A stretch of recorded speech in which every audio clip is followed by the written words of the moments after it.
Welcome to the Real Estate Pros Show, where we interview real estate investing professionals from coast to coast, as well as the service providers that serve the real estate investing industry.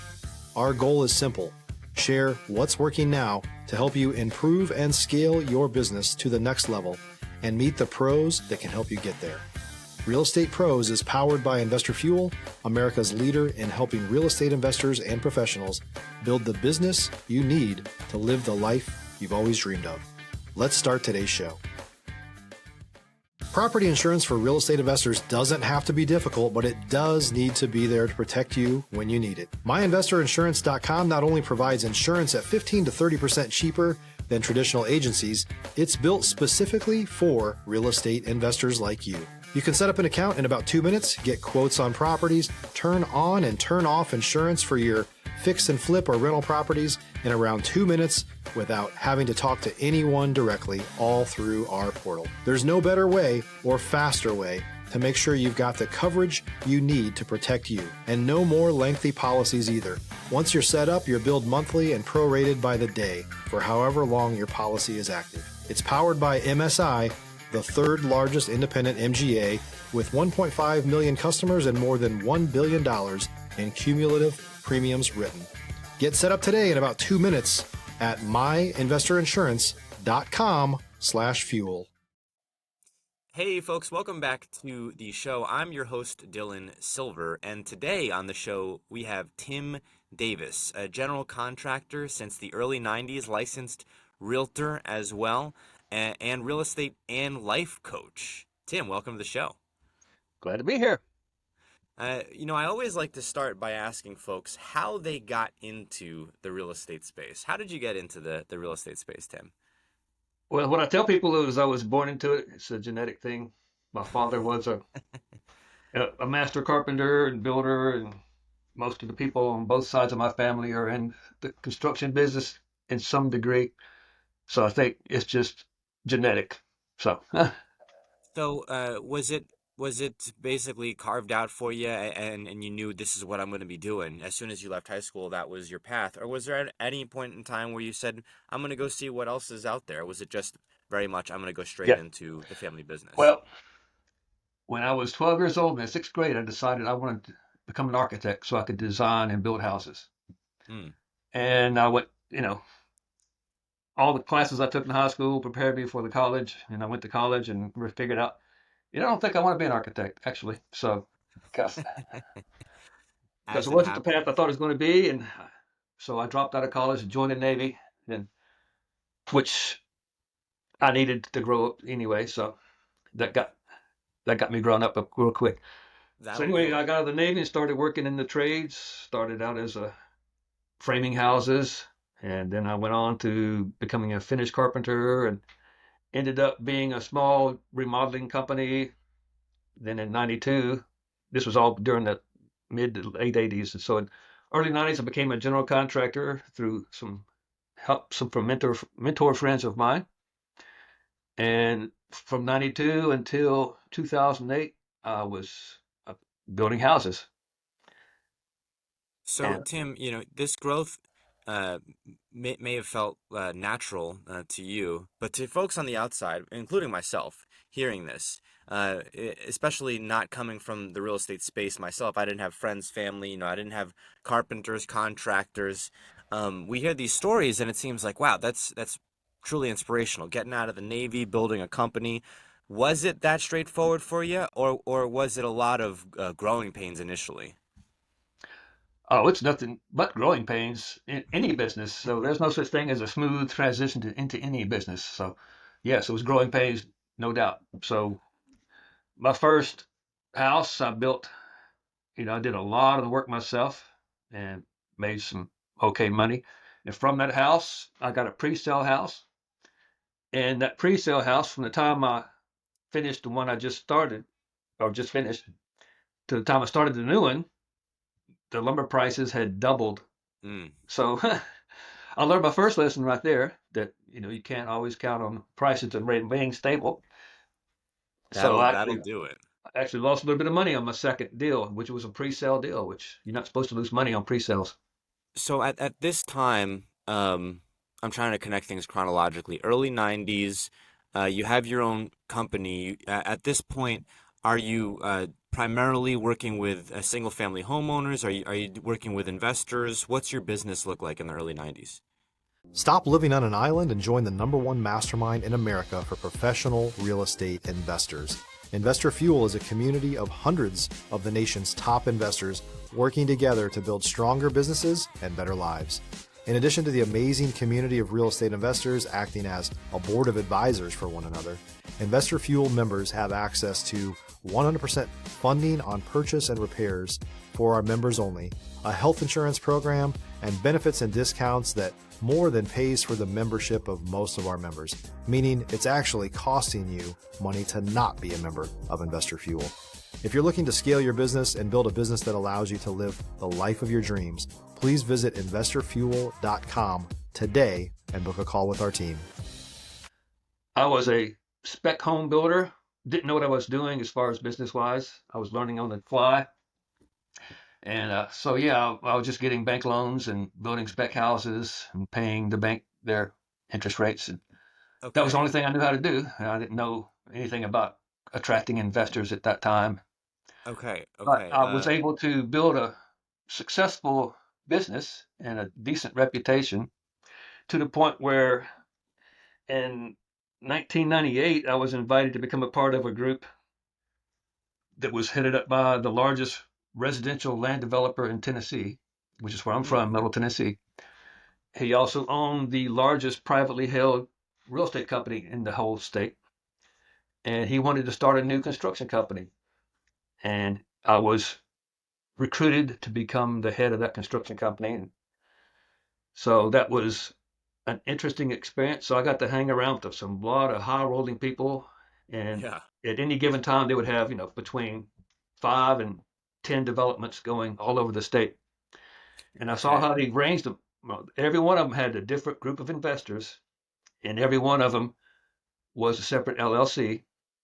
And that LLC hired the development company to do the development for a set price, and then the development would sell off to individual builders, and the investors would get their portion of the profits. And I stayed with that company for 2 years and watched how all that worked. And so when I left them in 2000, I said, I can do that myself. So I started doing the same thing. I created a Subchapter S corporation for my general contracting company. Then I set up eventually 4 different LLCs that all had different partners. And I was using the partners' credit and the partners' money to fund the deals. In the partnership, the LLCs would hire my construction company to build the houses. So for my construction company, it was a wash on the books. And then all the profit went back to the LLCs and we split the profits from there, which was a really good thing until the market crashed in '08. Yep. So at that time, I had 17 spec houses under construction, owned 33 vacant lots, had an 18 lot boutique high end subdivision development that was just getting off the ground. And it all came crashing down with Mm. the market. I went from closing, a couple of houses a month to closing nothing in a year, but I was still paying, about 25,000 a month in interest to the banks because it was all Yeah. highly leveraged. Well, let's break down some terms, and I'm a little bit ignorant to this, so bear with me here. But you're building spec homes, so this is for individuals who are getting a home for themselves initially, right? Before you met What's the that? You're building a house with no customer. no You're just customer. hoping to get one. It's a speculative. Okay, so you You're would speculating. would would you then list that home on the market on the MLS? Yes. Okay. And so in the early days before when you were doing this, what was the days to sell? Would these homes sell very quickly? If you're looking for consistent, high-quality leads, look no further than Investor Machine. Investor Machine isn't just another agency, it's the most sophisticated, data-driven lead generation company on the planet for real estate investors, and serves the role of being not just a lead generator for your business, but a marketing partner that is helping you achieve your goals along the way. Go to investormachine.com to learn more and schedule a call with our team today.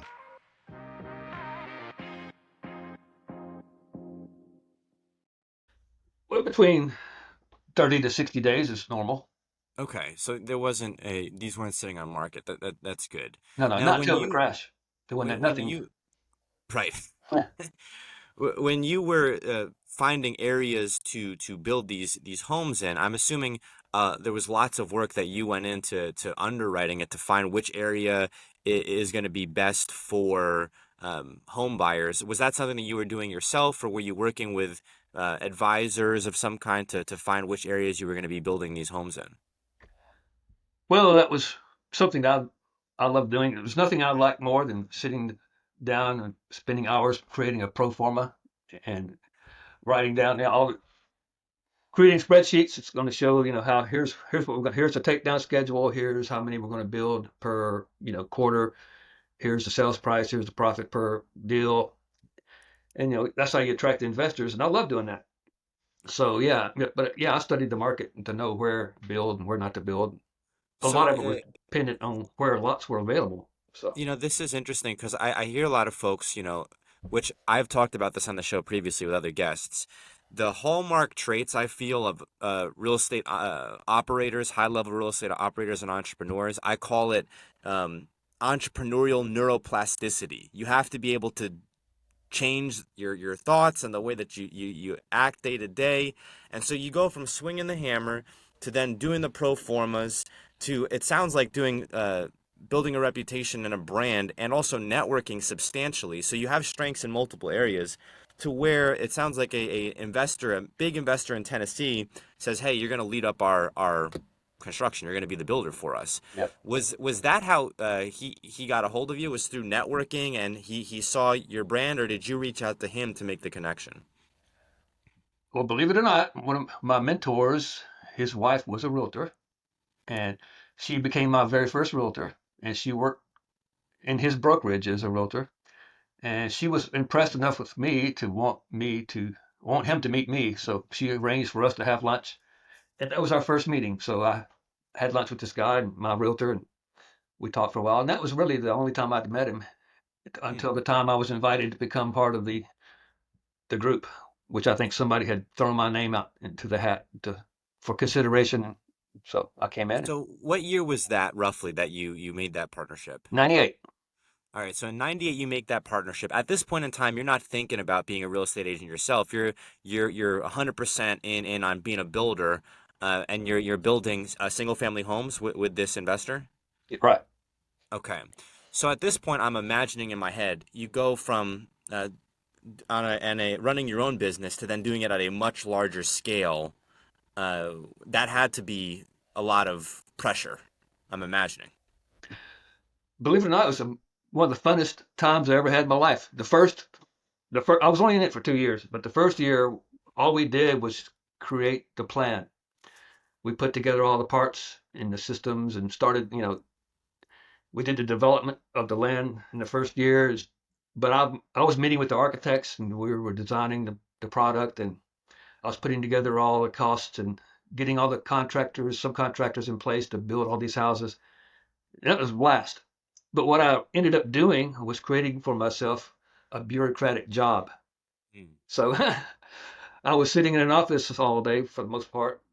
I didn't get out to the field except maybe 2 or 3 times a week. But Yeah.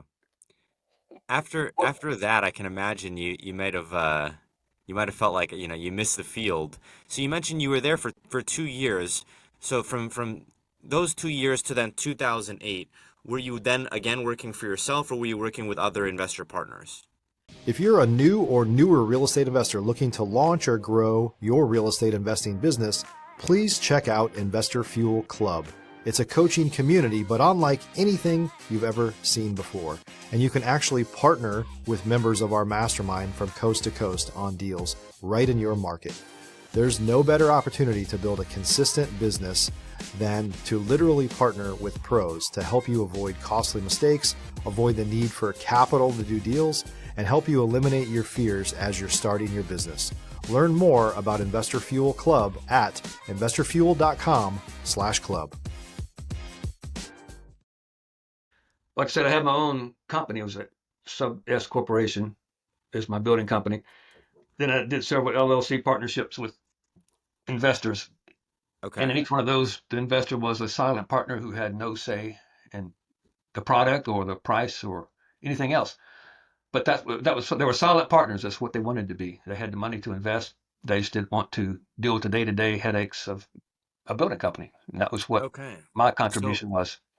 for folks who are raising capital for any business venture in the real estate space, what would be your recommendation to them for finding partners or for raising capital? I've heard people tell me, Tim, that people need to tell everybody what they do and just tell everybody what you do, and you never know, where it's going to come from. People will know your name based on your business. What's your perspective on that? You had multiple now strategic partners that were successful in helping elevate your company and your work. What would be your guidance to folks who are trying to raise money themselves? Networking, you've heard the old cliche, your net worth equals your network. Net worth. And it's a cliche for a reason because I believe it's 100% true. So just meet people. Some of the investors I had were just introduced to me. Well, for example, one of them got introduced to me through my banker. My banker was impressed with my business and my business acumen, I guess you'd say. And he said, "Hey, I got a guy who you might want to meet." So, and the investor was looking for some place to park his money or Yeah. invest his money. So we ended up doing a lot of stuff together. How And much how much of that networking, Tim, was you purposefully saying, "Okay, I'm going to go to this event, boom, boom, boom. I have this. I'm gonna plan this," versus uh, kind of ad hoc, organic, people saying, "Let me introduce you to this person." And I'm imagining over time there was more of that. yeah, I'll say most of it was organic. At the time, back in the 90s and 2000s, there weren't that many groups that you could be a part of. Hmm. We had a local RIA in the Middle Tennessee area, which real estate investment Yep. group, and it was very small, and there were kind of sporadic meetings sometimes. And I met some people through that, but for the most part, there wasn't that much out there about it. That's So how I got started in Texas was yeah, through a RIA. I was selling cars. I've said this story before on the podcast. I was selling cars for Nissan and was just working 12-hour days. And so from like 2020 until 2023, uh, that's what I was doing, not for multiple dealerships. And I was trying to figure out how to get into real estate, but it just seemed like such a big jump. I knew nobody, didn't have it in my blood. People said, "Why do you think you can do this?" So on and so forth. I ended up going to two RIA events, not events, but small meetings in like a hotel somewhere in San Antonio, Texas. Ended up paying a bunch of money for me at the time to get to a conference. And I was just like in a room with all these high level operators who were willing to talk with me. And that totally changed everything for me, Tim, because I was like, okay, they're willing to have a conversation with me, and I'm a nobody at this point. yeah, Like I didn't know anything about contracts. I didn't know anything about how to evaluate a deal. Nothing.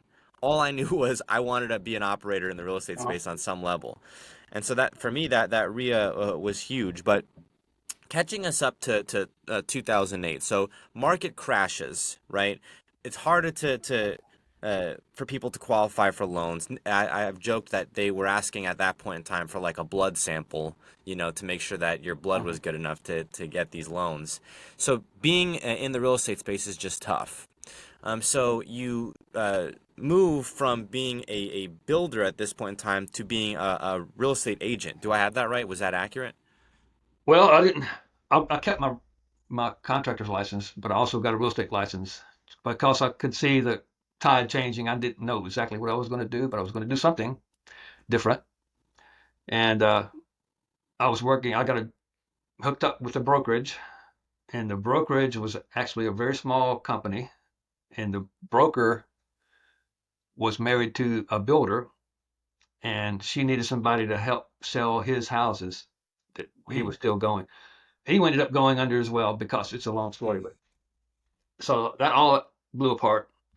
So I moved my license to another company, kind of piddled around for a little while.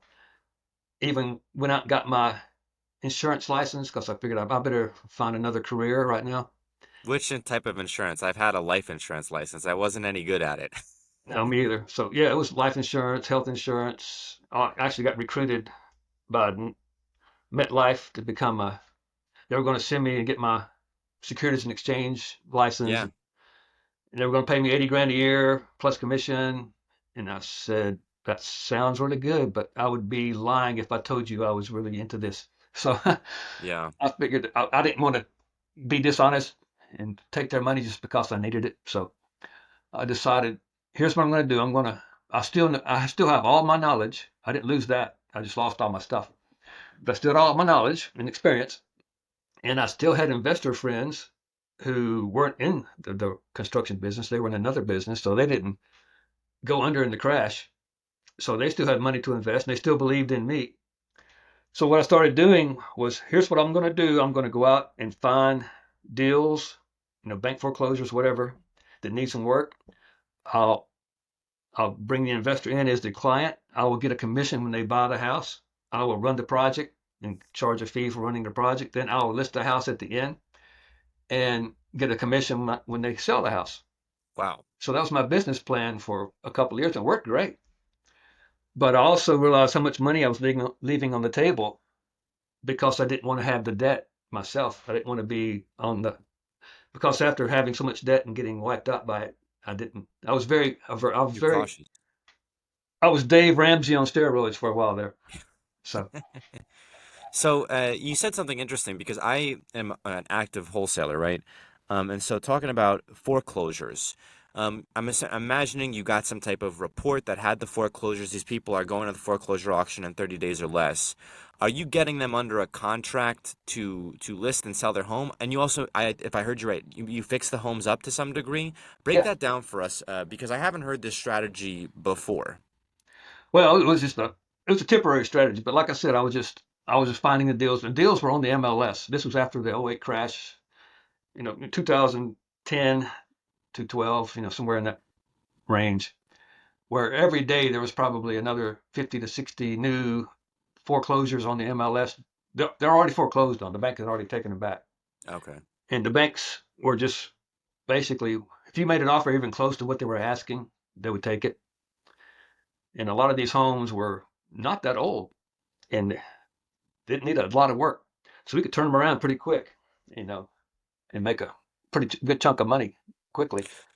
So were you working with investors to make these offers, and then you would Yes, fix the homes up? right, And at this point, the investor is I don't know how this works. The investor was paying you to fix the properties up, correct, and then you would get a commission upon the sale of the home. Was that right, how it worked? right. So I was a realtor making Uh-huh. the commission on both ends of the deal. Plus, I was a contractor in the middle redoing the property. Okay, wow. This is really interesting stuff. So you're doing that for a couple of years. Roughly, how long were you doing that for? Till what year? Well, I don't know, 2012 or so. Then I Okay. decided, well, maybe I will take some more risk again. And I started partnering with the investors instead of just being a neutral partner. And I started sharing the profits. And then I got built back up to the point where I almost didn't need the investor anymore. Yeah. But I didn't want to leave them all behind because they're the ones that helped me get out of the hole. Yeah. I felt like I would be betraying them if I just, hey, thanks for the help and I don't need you anymore. But everyone I went to with that story, I don't want to leave you behind. So you need to do what's right for you and your family. Well, I'll still loan you the money, but you can have the property. You can make the profit. Just give me interest on my money. I know that you know what you're doing. So they were happy with that. Yeah. So even to this day, Investors. I still have some of those same people who will invest in my deals. That's 100% true. I've seen this. It's kind of shocking, Tim. I've seen investors go from fix and flipping, short-term, mid-term, long-term rental, to then holding notes, being hard money lenders, construction loans, so on and so forth. And they're very happy to do that because it's mail money, right? And Yeah. this is with someone they trust. They're not investing it in Wall Street. If they trust this person in their heart and mind, this is a lock, right? It's Right. not going to go up or down based on the market. This person's guaranteeing where my rate of return is. So I had kind of the same mentality before I spoke with so many investors on this podcast who had moved from being active, overseeing crews themselves to then lending the money. So at that point, catching us up to today, you're effectively able to operate on a scale that you previously were not, going to back before even the market crash. So today, in your business, what are you passionate about today? What makes you unique in business today? Uh, I guess my passion is coaching others and teaching them how to do what I have done. Just like we were talking about earlier, most successful people are happy to share how they got to where they are. And if somebody, they're not just going to come up and tell you how they did it, but if you're interested enough to know and ask them, they'll be glad to tell you. So that's the secret. That's how I got started. I was working for a contractor. I went to, hey, I want to get my contractor's license. What do I need to do? And he said, well, let me introduce you to my business partner. He's the guy who does all the business part of it. So that guy became one of my mentors. He's now in his early 80s, still a good friend of mine, and we're still looking to do investments together. So, You know, when I talk to folks about how will they get skilled up in the real estate space, I routinely recall my own shock at being able to go up to people at that conference that I mentioned, that event that I paid for, and then subsequent meetings with various people throughout the state of Texas, where I could just ask them, "Hey, how did you do X, Y, and Z?" And especially when they're there for the sole purpose of meeting other people, they're shockingly an open book. yeah. It was not way. It was not that way when I was um, in the automotive space as a salesperson. It wasn't that way at all, I felt. But in the real estate space, you know, people need to meet other people, and once you get to a certain point, you realize, well, it's if I can have people even finding me these deals, I'd be happy to not have to go out and do that part of the job myself, that acquisitions work. So Mhm. I didn't realize it at the time, but when I was talking to these investors and then when I later presented them deals that they later bought, it was very much reciprocal. To me, it seemed like, oh my gosh, they're buying my deals. I have these assignable contracts. I'm very fortunate. But also in their mind, it's like, well, here's this young guy who is clearly hungry for knowledge, but also maybe he's going to find me some deals. So let's see what will happen here. And in that vein, I feel like I got lucky, but I don't think I would have got lucky if I wasn't putting myself out there. And I'm sure you can attest to All right. that same idea as well. Let me tell you a real quick story. I do some coaching, and one of my coaching students, who is up in the Milwaukee area or somewhere up there, but he had done like 3 or 4 flips, and he had done, you know, had some rental properties, but he was very, I guess, not outgoing. He was very introverted, and I was on a call with him, and he had a RIA meeting to go to that night. I said, here's what I want you to do. I want you to go to 5 people you've never met, shake their hands, introduce yourself, ask them what they do, and then ask them how you can help them in their business, and see what happens. And he kind of freaked out. I don't know if I can do 5, but can you do 2? Yeah, okay, I can do 2. I'll commit to shaking 2 people's hands. So he met 2 people he'd never met, and they started talking with one of them. One of them said, hey, I want to introduce you to somebody else. So he introduced him to somebody else. That other person was a successful investor, just like we talked about, who was now to the point where all he wanted to do was just loan money to other people. He had the cash now. He didn't want to do the work anymore. So now he's got a money man that he wouldn't have met had he not just gone out and shook 2 people's hands and introduced himself. Name, number, need. I've actually seen this multiple times. I want to do it myself, Tim. People will show up to now this is kind of, some people will say I wouldn't do that, but it worked for me. It worked for me. Someone came up to me. They had a clipboard in their hand. They had a pen and a paper.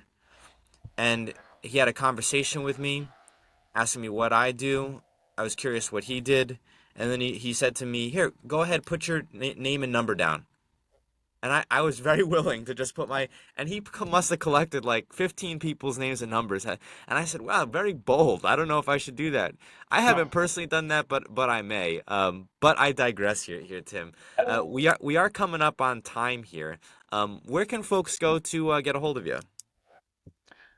Well, there's two places. I have a coaching group that I own that's mostly focused in Middle Tennessee. It's more of a hands-on kind of coaching program called Flipping Genius, where I teach people how to flip houses, and I also teach them how to build new construction because I have probably got more experience in new construction than I do in flipping. But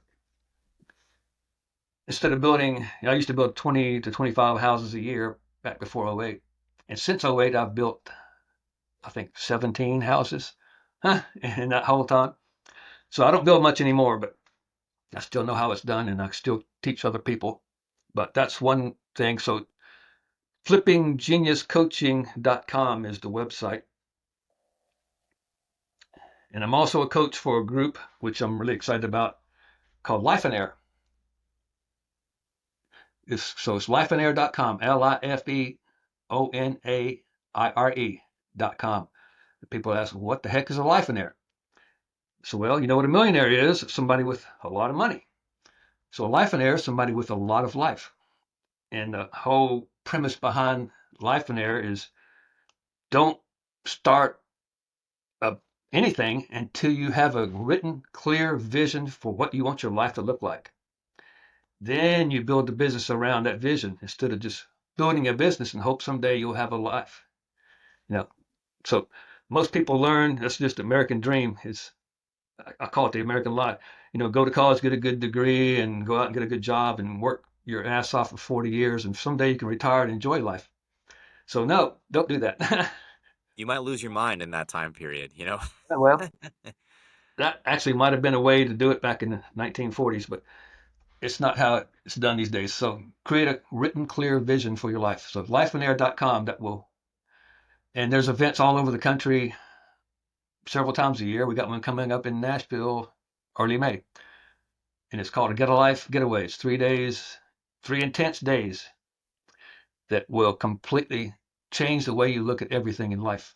I can guarantee you that you will come away from that totally with a whole new outlook on your entire life.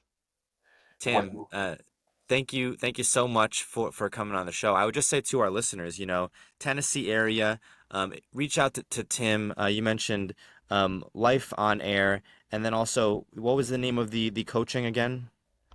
Flippinggeniuscoaching.com. Flippinggeniuscoaching.com. To have these people who've been in the trenches themselves, who've done it multiple times, repeatedly, they've seen the ups, they've seen the downs. That's really the power of having a coach, is someone who can see the cycles because they've been through the cycles. And so if you're worried about falling and not being able to predict where the stress will lie, that's really the power of the coach. Reach out to Tim if you're in the Tennessee area. Tim, thank you so much for your time today. Thank you for coming on the show. Yeah, glad to be here.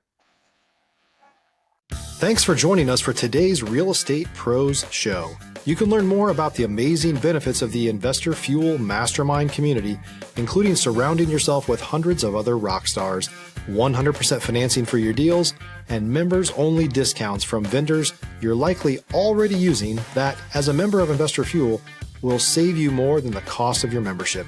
Visit investorfuel.com to learn more. If you're interested in joining us as a guest of this show, please visit investorfuel.com/pros to apply. You can also check the show notes for access to free resources, how to get access to world-class lead generation, and much more. Don't forget to subscribe so you never miss another episode. Have a great day. We'll see you on the next show.